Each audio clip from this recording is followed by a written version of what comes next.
आप इस बात पर सवाल नहीं कर सकते कि हमारे सैनिक अगर मरे तो क्यों मरे, सेना कितने किलोमीटर हमारे अंदर, चीन की सेना आ गई, ये सवाल तो पूछ सकता है ना, कोई भी भारत का नागरिक पूछ सकता है ना। जो पूछ रहा है वो राष्ट्रविरोधी हो जा रहा है, वो पाकिस्तान चला जाएगा। फिनलैंड जाने के लिए दिल्ली के टीचर जाएंगे, उपराज्यपाल से वहां इजाजत लेनी, पंजाब वाले क्यों नहीं जाएंगे? लेकिन आप पूरी तरीके से पूर्वाग्रह से ग्रसित होकर एक एजेंडा चलाने लग जाएं, मुझे लगता है ये पत्रकार को शोभा नहीं देता है। गोदी मीडिया मतलब क्या? गोदी मीडिया मतलब ये कि एक चैनल जो राष्ट्रपति भवन में अपना कार्यक्रम करता है वो गोदी मीडिया, या कौन सा चैनल जो अपने आप खड़ा हो जाए? पलट गए। अरे भैया, गोदी तो तुम हो, एजेंडा तो तुम चला रहे हो, शर्म तुमको आनी चाहिए, बेशर्मी तुमने पाल ली। सही का चयन करने के लिए आप जो सही खबर आ रही है उसको सही परिप्रेक्ष्य में देखने का साहस आप में भी होना चाहिए। आपके पास मोबाइल फोन है, आपके पास टीवी, आप ब्रॉडकास्टर हैं, आप अपनी राय रख सकते हैं, लेकिन राय आपकी क्या चंद विचारधाराओं की मोहताज होकर रह गई है?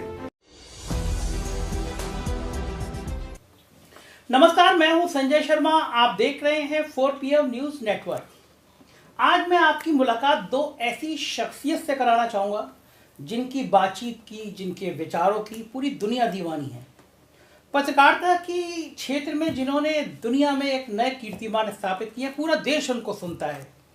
और दोनों ऐसे पत्रकार हैं जिनसे आम आदमी पार्टी बड़े परेशान रहती है। एक पत्रकार ऐसे हैं जिनकी नौकरी आम आदमी पार्टी ने शर्त लगा दी थी कि भाई अगर ये संपादक रहेंगे तो काम नहीं चलेगा। और एक पत्रकार ऐसे हैं जिनके लिए आम आदमी पार्टी ने कह दिया अगर आप चैनल इनको बुलाएंगे तो हम अपने प्रवक्ता नहीं भेजेंगे। ये लोकतंत्र है, इसमें राजनीतिक दल ऐसा भी करते हैं। तो आज लखनऊ में आए हुए थे, मेरे पास आए थे, दोनों मेरे भाई जैसे हैं, दोनों में से सीनियर हैं, बहुत अच्छा लिखते पढ़ते हैं। मैं दोनों को बहुत स्टडी करता रहता हूँ, बातचीत करता रहता हूँ। तो मुझे लगा कि चाय के साथ आजकल कुछ गुफ्तगू भी कर ली जाए, कुछ बातचीत भी कर ली जाए। परिचय कराता हूँ, मेरे साथ है राजकिशोर जी। राज की बात एक चैनल में आपने देखा था, और उसके बाद तमाम आज तक से लेकर दैनिक जागरण से बहुत लंबा अनुभव। और राजकिशोर जी को आप लगातार सुन रहे हैं, आजकल उनके यूट्यूब पे जो उनकी व्यूअरशिप है वो लगातार बढ़ रही है। एक बहुत बड़े ग्रुप में वो आजकल अपना विचार करते हैं और पॉलिटिकल एनालिसिस ज़बरदस्त करते हैं। और हर्षवर्धन जी, आप देख ही रहे होंगे, देश के वो चमकते हुए सितारे जो आजकल आपको बड़े बड़े टीवी चैनल में दिखाई देते हैं और अपना पक्ष जिस तरह से रखते हैं उससे बहुत बड़े बड़े लोग तिलमिलाते भी हैं। तो आज जब इतने बड़े लोग दिल्ली के पत्रकार आए हैं तो आज कुछ मीडिया की और कुछ राजनीति बातों की शुरुआत करते हैं। राजकिशोर जी, बहुत हम लोग देख देख के, और हमारी टीम तो आपको देख के बड़ी खुश हो गई कि आपकी बातें सुनते सुनते रहते हैं। ये जो माहौल चल रहा है मीडिया का, आपने जिस दौर से पत्रकारिता शुरू करी और जो अब माहौल चल रहा है, इसके बारे में क्या लग रहा है आपको? एक वर्ग गोदी मीडिया हो गया और एक वर्ग नॉन गोदी मीडिया हो गया, बीच का रास्ता क्यों नजर नहीं आ रहा? देखिए संजय जी, सबसे बड़ी दिक्कत ये आ रही है कि कोई भी सत्ता प्रतिष्ठान होता है ना, सत्ता का अपना एक चरित्र होता है। सत्ता ये चाहती है कि एक ठकुर सुहाती शब्द है अपने यहाँ, कि जो उसको अच्छा लगे वो सिर्फ वो सुनना चाहती है। आलोचना सुनने के लिए बड़ा जिगर चाहिए होता है।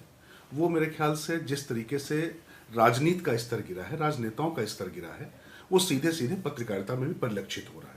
क्योंकि मुझे याद आता है कि जब इमरजेंसी को लेकर, आपातकाल को लेकर लाल कृष्ण आडवाणी से जब कहा जाता था तो वो अक्सर कहते थे कि इंदिरा गांधी तो सिर्फ ये चाहती थी कि आप झुक जाएं, और आपने रेंगना शुरू कर दिया। समस्या यहाँ पर यह है कि आप या तो आज की तारीख में रेंग रहे हैं या फन उठा के खड़े हैं। ऐसा सर्प बनने की आवश्यकता क्या है? मेरा प्रश्न ये है। दिक्कत यह है कि पत्रकारिता का मूल धर्म यह है कि जो सामने है, कई बार क्या होता है कि आपकी अपनी एक सोच होती है, एक आपकी सोचने का तरीका होता है। तो हो सकता है कि वो आपको पसंद ना आए, हो सकता है कि संजय शर्मा को बात पसंद आती है, हर्षवर्धन जी को बात पसंद नहीं आती है, लेकिन विचारों का विनिमय। और मैं तो बार बार कहता हूं कि हजारी प्रसाद द्विवेदी एक बात कहते थे कि विरुद्धों के बीच में सामंजस्य असली सौंदर्य है। तो वो जो सौंदर्य बोध है वो कैसे खत्म होता जा रहा है? क्योंकि आप एक दूसरे को सुनना नहीं चाहते हैं। लाल कृष्ण आडवाणी से पहले आप अटल बिहारी वाजपेयी, इंदिरा गांधी, पीवी नरसिंहा राव, अटल बिहारी वाजपेयी, उसके बाद तमाम नेताओं के आदान प्रदान संसद में हमने तमाम रिपोर्टिंग की है, और कैसे एक दूसरे पर कड़े प्रहार किए जाते थे। और पत्रकारों की, चूंकि आपने पत्रकारिता की बात की है, पत्रकार बहुत तीखा लिखते थे, तल्ख लिखते थे। और मैं कई घटनाएं ऐसे हैं, अभी चर्चा होगी तो हम उस पर करेंगे आगे। लेकिन दिक्कत यह है कि हो सकता है कई बार किसी के साथ भी ऐसा हो सकता है कि जिसको बोलते हैं कि एरर ऑफ जजमेंट की बात होती है। ठीक बात है। वो आपसे भी हो सकता है, मुझसे भी हो किसी से भी हो सकता सकता है, है। लेकिन आप पूरी तरीके से पूर्वाग्रह से ग्रसित होकर एक एजेंडा चलाने लग जाएं, मुझे लगता है ये पत्रकार को शोभा नहीं देता है। हालांकि उसमें एक दिक्कत ये होती है कि ना इधर के ना उधर के लोग ये कहने लगते हैं कि भाई आप कहीं एक तरफ की बात हाँ, वो करो। बड़ा साहब ये है कि मैं आपकी या आपकी मैं किसी के विरुद्ध नहीं हूं, मेरी अपनी एक सोच है, आपकी अपनी एक सोच है। दिक्कत यह है कि क्या तथ्यों के साथ में कहीं कथ्य से खिलवाड़ तो नहीं कर रहे हैं हम। बिल्कुल सही, बिल्कुल सही। तथ्य और कथ्य में के अंतर हो सकता है थोड़ा सा अंतर हो जाए, लेकिन तथ्य के विपरीत कथ्य कैसे हो सकता हाँ, है, एकदम। ये किसी भी पत्रकार को ध्यान देना चाहिए। मुझे लगता है कि ये जो मूल समस्या है वो पत्रकारों के बीच ये आ गई कि किसी न किसी विचारधारा से जब आप ग्रसित होते हैं ना, विचारधारा के साथ होते हैं, तब दिक्कत नहीं होती है।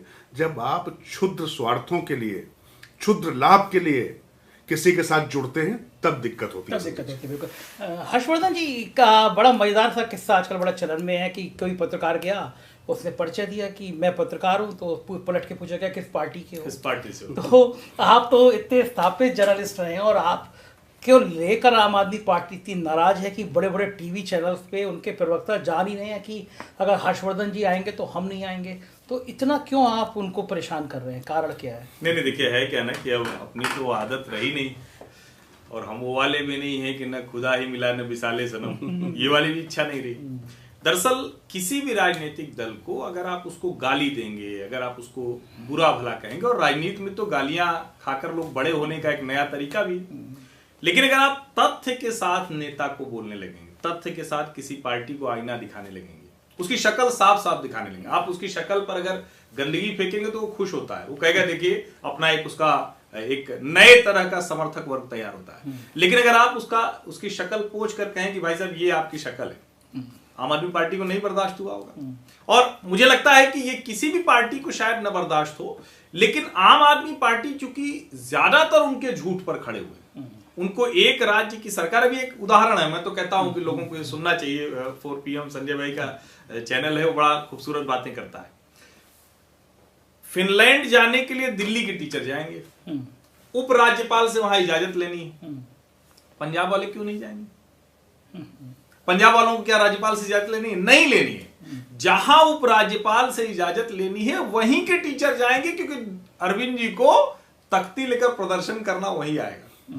तो पार्टियों की राजनीति क्या असली सच आप बताएंगे तो आप उनको चुभेंगे, वो कोई भी पार्टी हो। आम आदमी पार्टी को शायद में थोड़ा सा ज्यादा चुभिया होगा, लेकिन मुझे परेशान नहीं करता। मुझे तो अच्छा लगता है कि ठीक है ये चीजें हो रही थी, इसका मतलब है कि सही जगह तीर लग रहा है।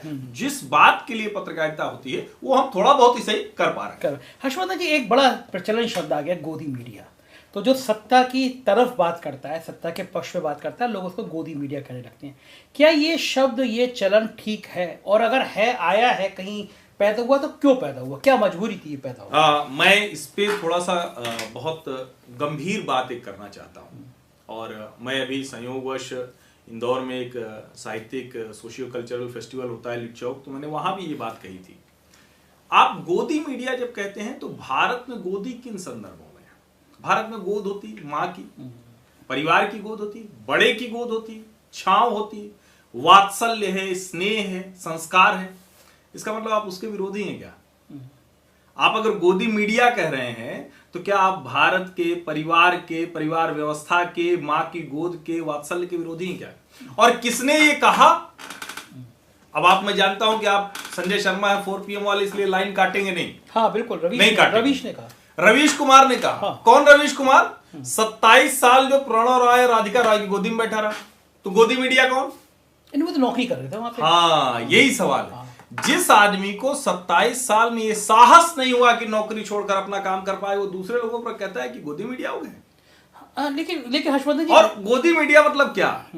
गोदी मीडिया मतलब ये कि एक चैनल जो राष्ट्रपति भवन में अपना कार्यक्रम करता है वो गोदी मीडिया, या कौन सा चैनल जो अपने आप खड़ा हो जाए?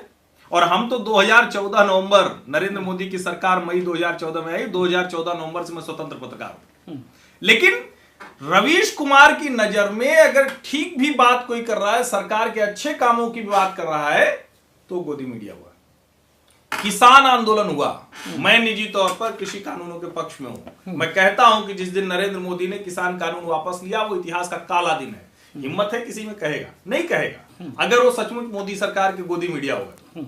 लेकिन सवाल ये कि क्या कृषि कानूनों पर जिन रवीश कुमार ने मंडी से रिपोर्ट की और कहा कि ये होना चाहिए मंडी की कमीशन, और उनके अंदाज में 2 लाइन, कैसे ये आढ़तिये किसानों का खून चूस रहे हैं, पलट गए।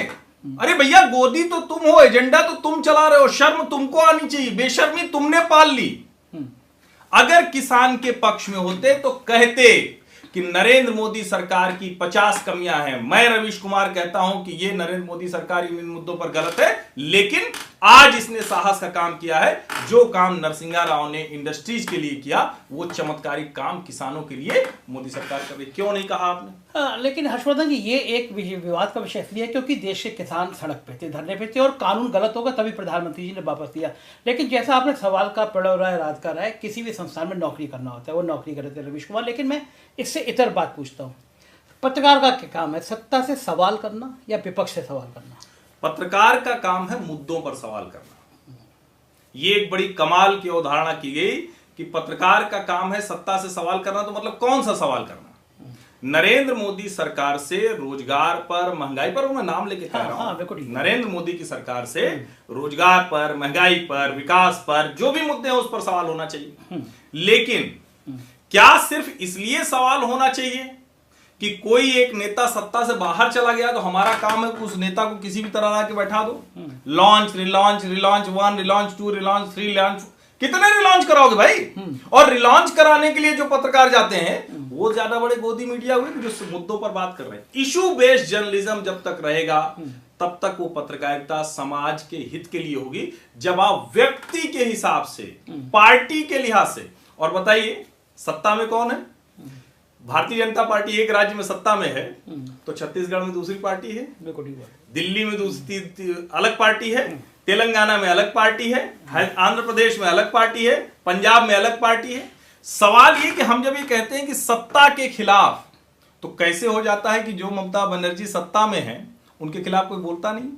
कैसे हो जाता है कि बरसों बरस कम्युनिस्टों से लेकर ममता बनर्जी ने बंगाल के एक संस्कार बना दिया, कुसंस्कार है वो, हत्या करेंगे, बलात्कार करेंगे। पहली बार हुआ कि लोगों को अपना राज्य छोड़कर भागना पड़ा, असम के धुबरी में चले गए थे लोग। उसके बाद भी इस पर बात नहीं होती, कहते हैं कि भाई ये जाने दो, तो मोदी को उसी की भाषा में जवाब देना जानती है। अब बताइए पत्रकारिता है कि क्या है? अच्छा, ये अगर आप राज्यों की बात करेंगे और हम बड़े आंदोलन की बात करेंगे, बेरोजगारी पे बात करेंगे, महंगाई पे बात करेंगे, तो इन मुद्दों पे बात करना किसी नेता को रिलॉन्च करना कहाँ होता है? हाँ, महंगाई बेरोजगारी पर बात कीजिए ना, कौन मना कर रहा है? और मैं तो कहता हूं कि महंगाई बेरोजगारी पर बात होनी चाहिए, लेकिन बताइए ना, प्रवक्ता आएगा वो कहेगा कि 48 साल की सबसे बड़ी बेरोजगारी, पत्रकार भी वही बोलने लगता है। वो भूल जाता है कि अरे भाई पढ़ो, मैं तो अर्थशास्त्र में परास्नातक हूं, मैंने तो एमए इकोनॉमिक्स में किया हुआ है, देश के सबसे बड़े बिजनेस चैनल सीएनबीसी आवाज की शुरुआती टीम का हिस्सा रहा। अरे भाई, इस महीने की महंगाई दर 4.95% रही है, आरबीआई का जो टारगेट है वो 6% है। लेकिन ये आप बोल नहीं पाए क्योंकि आपको इकोनॉमिक्स आती नहीं।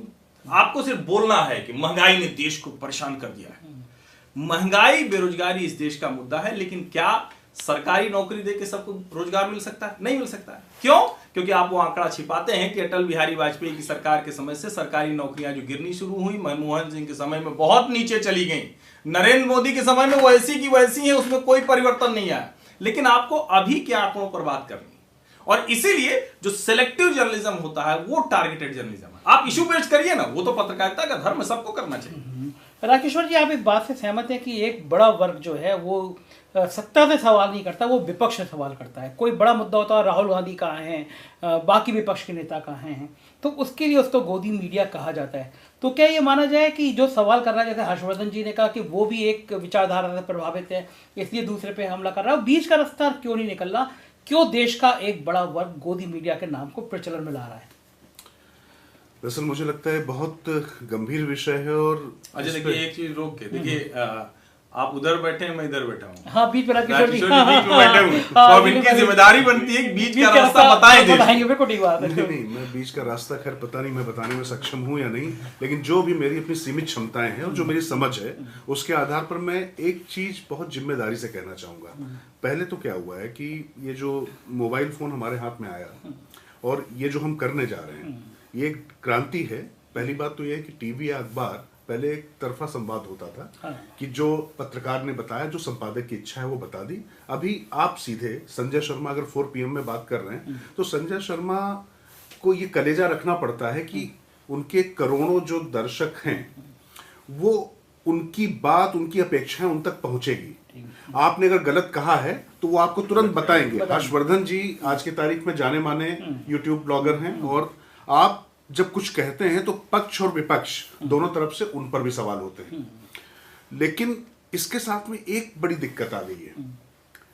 टीवी में धीरे धीरे, आपने जो सवाल आया मैं इस पर बाद में आता हूं, थोड़ा सा वक्त लूंगा मैं इसमें, क्योंकि सवाल आपने ऐसा किया है कि जिसमें मुझे थोड़ा सा गुड़ताएं हैं, उसको थोड़ा समझने की आवश्यकता है।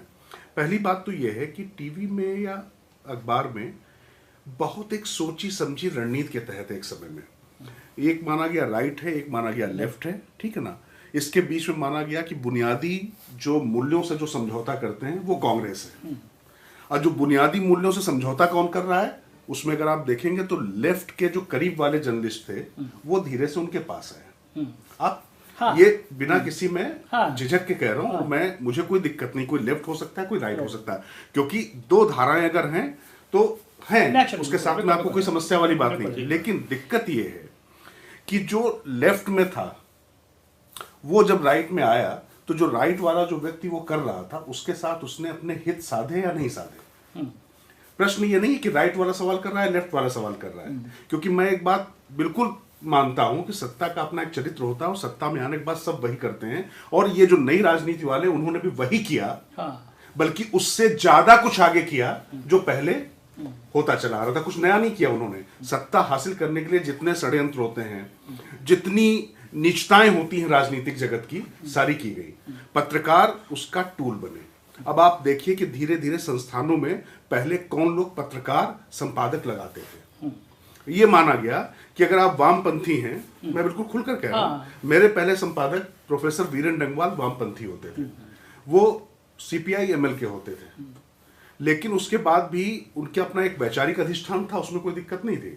लेकिन उसके साथ में भी जब खबर आती थी तो खबर के साथ में समझौता नहीं होता था। उसमें उनका एक जनवाद वो हिलोरे मारता था कई बार, और कई बार लगता था कि वो उस तरफ झुकते दिखाई पड़े, लेकिन खबरों से समझौता नहीं होता था। एक उनकी वैचारिक प्रतिबद्धता होती थी जो दूसरे के लिए जर्नलिज्म के साथ बेईमानी होती थी। फिर आइए जरा राइट की, चूंकि हुआ क्या कि ज्यादातर समय पर कांग्रेस ने यहां शासन किया, तो कांग्रेस और वामपंथ का गठजोड़ चलता रहा। जैसे राजनीति में हरकिशन सिंह सुरजीत इंदिरा गांधी के साथ चलते रहे, वैसे वो पत्रकार धीरे से सारे प्रतिष्ठानों में काबिज हो गए। उसके बाद धीरे धीरे दक्षिण पंथी आए। जैसे जैसे राम जन्मभूमि का आंदोलन बढ़ता चला गया, ऐसा नहीं था कि दक्षिण पंथ कहीं चला गया था, एक विचार था, लेकिन उसको मुखरता मिली राम जन्मभूमि आंदोलन से। धीरे धीरे जिस अखबार में मैं भी काम करता था उस अखबार का भी सर्कुलेशन उसके साथ में बढ़ता चला गया, और धीरे धीरे लोग वहां से भी निकलने शुरू हुए, राजनीति में भी लोग गए। तो अगर वहां पर आपको याद होगा कि अगर इलस्ट्रेटेड पॉलिटिकल वीकली होता तो इधर पांचजन या ऑर्गेनाइजर टाइप के संस्थान होते थे, इनमें कोई दिक्कत नहीं है। समस्या कहां हुई संजय जी? दिक्कत ये हुई जब राजनीतिक लोगों ने कहा कि अमुक संजय शर्मा को अमुक संस्थान का संपादक बनाया जाना चाहिए। हम तो उस परंपरा के लोग थे कि सच्चिदानंद हीरानंद वात्स्यायन अज्ञे वो नवभारत टाइम्स के दफ्तर में बैठे हुए हैं, इंदिरा गांधी प्रधानमंत्री के रूप में आती हैं, वो खड़े होकर उनका स्वागत करने नहीं जाते, बोले पत्रकार हूं मैं, कोई चारण नहीं हूं, और वो उनके साथ आती हैं, उनके साथ मिलकर चली जाती हैं। हम उस परंपरा के लोग हैं कि फिराक गोरखपुरी खड़े होकर, उस समय देश के जो प्रधानमंत्री होते थे जवाहरलाल नेहरू, वो कुछ कहते थे और वो कवि के तौर पर कुछ भी कह जाते थे और वो सुनते थे। तो मैंने जो कहा कि आलोचना सुनने की जो क्षमता है नेताओं में धीरे धीरे कम होती चली गई। लेकिन ये आलोचना करेगा कौन? प्रश्न ये है कि सवाल जब हम उठाते ये उंगली उठा रहे हैं, तो ये जो उंगलियां है ना, जब हमारी तरफ घूमी हुई, तो ये जो पत्रकार है उनका अपना चरित्र क्या है?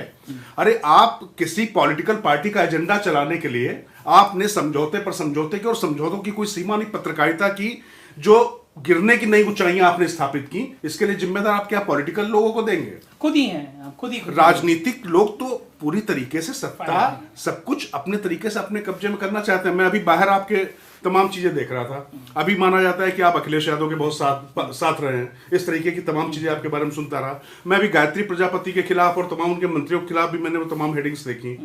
ठीक है, आपके साथ तमाम एक ऐसा वर्ग जुड़ता है, चूंकि आप सत्ता से सवाल करते हैं तो तमाम वर्ग आपके साथ जुड़ता है। लेकिन मैं एक बात जरूर कहूंगा आपसे, जो लोग हैं, जो जनता है, उसको भी ये चुनना पड़ेगा कि जो आपको अच्छा लगता है वो जरूरी नहीं कि सही हो। ठीक है। सही का चयन करने के लिए आप जो सही खबर आ रही है उसको सही परिप्रेक्ष्य में देखने का साहस आप में भी होना चाहिए। आपके पास मोबाइल फोन है, आपके पास टीवी, आप ब्रॉडकास्टर हैं, आप अपनी राय रख सकते हैं, लेकिन राय आपकी क्या चंद विचारधाराओं की मोहताज होकर रह गई है?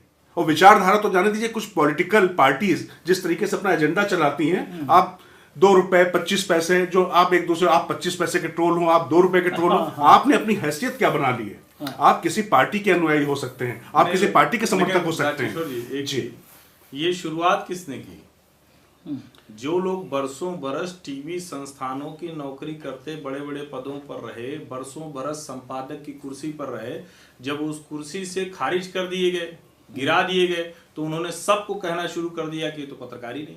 तो ये कौन सी परंपरा थी? नहीं, मैं तो आपसे शुरुआत में कहा ना, जितने ऐसे लोग वो लोग जब तक नौकरियों में रहे तब तक उन्होंने कहा कि सब बहुत अच्छा चल रहा है। और टीवी में मैं तो चैलेंज करता हूं, जिन संपादकों को आज टीवी में नौकरी नहीं मिली है, आज बेचारे यूट्यूब पे हैं या कहीं और हैं, उन सब की स्थिति ये थी कि उनमें से एक भी ऐसी अपनी पैकेजिंग नहीं दिखा सकता जिसने समाज को स्वस्थ किया। नहीं, मैं आपकी बात से बीमार किया, जहर फैलाया, भूत प्रेत दिखाया, नाग नागिन दिखाया, स्वर्ग तक सीढ़ी संपादकों ने दे दी। और क्या चाहिए बताइए? मैं यही कहना और ये कहते हैं कि लोग सत्ता की गोदी में बैठे हुए नहीं, इन्होंने तो समाज को ही जहरीला बना के छोड़ दिया। ठीक है हर्षवर्धन जी, मैं एक बात कह रहा हूं कि ये जो कांटे से कांटा निकालने की जो परंपरा है ना, ये या जीवे जीव आहारा जो है जंगल का कानून हो सकता है।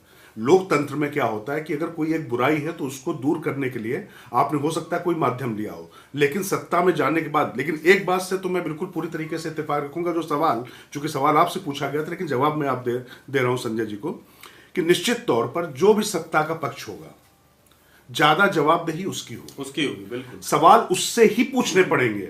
सवाल राहुल गांधी के कुछ बयानों पर हम सवाल पूछ सकते हैं। अरविंद केजरीवाल चूंकि सत्ता में हैं और सत्ता में सरकार चला रहे हैं, उनसे हम पूछ सकते हैं कि भाई आपने आखिर रोल मॉडल क्या दिया? आप हिट एंड रन करके भागते रहे, लेकिन आपने ऐसा क्या मॉडल दिया झूठ के अलावा?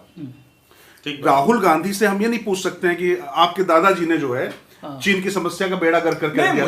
सवाल उठाया जाए, नहीं, मेरा कहना सवाल उठाया जाए, लेकिन अब राहुल गांधी जब धीरे धीरे सेना पर सवाल उठाएंगे तो राहुल गांधी पर भी सवाल उठेंगे। आप विपक्ष में होने के नाते, मैं बात अपनी पूरी कर लूं हर्षवर्धन जी, विपक्ष में होने के नाते आप पर ऐसा नहीं है कि आपकी जिम्मेदारी खत्म हो गई है, क्योंकि उन्होंने कहा कि देखिए हमारे यहाँ पूरा देश इस मुद्दे पर बहुत उद्वेलित है, बहुत भावनात्मक रूप से। तो ये विपक्ष का एक सकारात्मक वो था और सरकार ने कैसे उसका इस्तेमाल किया। लेकिन आप चीन के सामने अगर सरकार को लेट डाउन करने की कोशिश कर रहे हैं तो आप सरकार को लेट डाउन नहीं कर रहे हैं, आप पूरे भारतीय जनमानस को, भारतीय सैनिकों को, उनका मोरल आप नीचे गिराने की कोशिश कर रहे हैं। आप वीर सावरकर पर आपका एक विचार हो सकता है, लेकिन क्या आपकी पार्टी के लोग उससे सहमत? तो वो सवाल उठेंगे। लेकिन फिर मैं कहूंगा, बेरोजगारी और देश में चाहे अगर सहिष्णुता का मामला होता है या सांप्रदायिकता का मामला होता है या आर्थिक स्थिति का मामला होता है, बॉर्डर सिक्योरिटी का मामला होता है, तो उसके लिए पुरानी सरकारों पर दोषारोपण कर आप नहीं बच सकते हैं, क्योंकि अब आपको 1-2 साल नहीं हो चुके हैं, अब आप 7 साल सत्ता में रह चुके हैं, ज्यादातर देश में आपकी हैं। आप कितना अच्छा कर रहे हैं, अच्छा करने के लिए तो आप लायक हैं, तो अच्छा अगर आप कर रहे हैं तो उसकी सराहना होनी चाहिए। अगर आपने पूरी तरीके से हाईवे बना दिए देश में तो उसकी सराहना होगी, ठीक है। आपने बॉर्डर फेंसिंग कर दी, उसकी सराहना होगी। आप राफेल लेकर आए, तो अब राफेल जैसे मुद्दे पर अगर राहुल गांधी को लगता है कि AK एंटनी जैसा एक रक्षा मंत्री चाहिए कि जो कुछ करे ही नहीं और सेना मांगती रह जाए, कुछ ना हो, तो फिर राहुल गांधी के कहने पर पत्रकारिता नहीं हो सकती वहां पर। लेकिन अगर राफेल को लेकर कुछ सवाल हैं तो उस पर भी सवाल उठाना मीडिया का धर्म है, वो करना चाहिए। लेकिन उसके पीछे एजेंडा क्या है, उसके पीछे कहीं कोई बिजनेस डील के लिए लोगों को छोड़ तो नहीं दिया गया, वहां पर भी बटन होल्डिंग करनी चाहिए। दिक्कत यह है संजय भाई, एक तरफ हो जाता कि राष्ट्रीय परिप्रेक्ष्य के जो कुछ मुद्दे होते हैं उसमें तो कम से कम रेशनल हो जाओ भाई।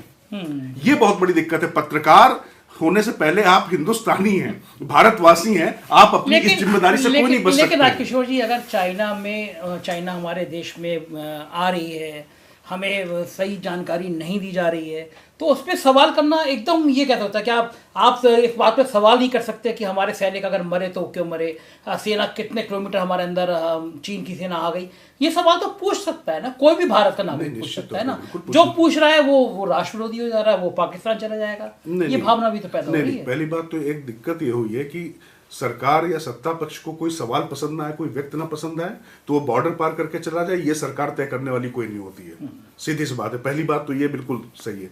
लेकिन एक प्रश्न ये है कि सेना जैसे संवेदनशील मामलों पे सीमा को लेकर अगर बात निकलेगी तो बहुत दूर तक जाएगी, फिर उससे पहले भी तक चली जाती है, वहां तक चली जाएगी। और वहां तक ही नहीं, उसके बाद किस तरीके से LAC बनी, LAC के साथ आपने किस तरीके के समझौते किए, वहां तक बात जाएगी। मुझे लगता है कि कई बार शायद गड़े मुर्दे उखाड़ना जरूरी होता होगा, लेकिन इस मामले में किसकी बात पर आप यकीन करेंगे? मैं इस बात पर शशि थरूर की बात का यकीन करूं, राहुल गांधी की बात का यकीन करूं, या सरकार के किसी नेता का यकीन करूं, या जो सेना की तरफ से कहा जा रहा है उसका यकीन करूं? जब अंतरराष्ट्रीय मसला हो तो उसमें सरकार का जो आधिकारिक स्टैंड है उस पर बात होनी चाहिए। ऐसे तमाम मुद्दे होते हैं जिसमें पक्ष और विपक्ष मिलकर राष्ट्रीय मुद्दों पर एक सहमति रखते हैं। और यूनाइटेड नेशंस में अटल बिहारी वाजपेयी का भाषण देने जाना एक छोटी घटना नहीं थी। तो ये मेरे कहने का मतलब है कि ये इस तरीके की राजनीति होनी चाहिए।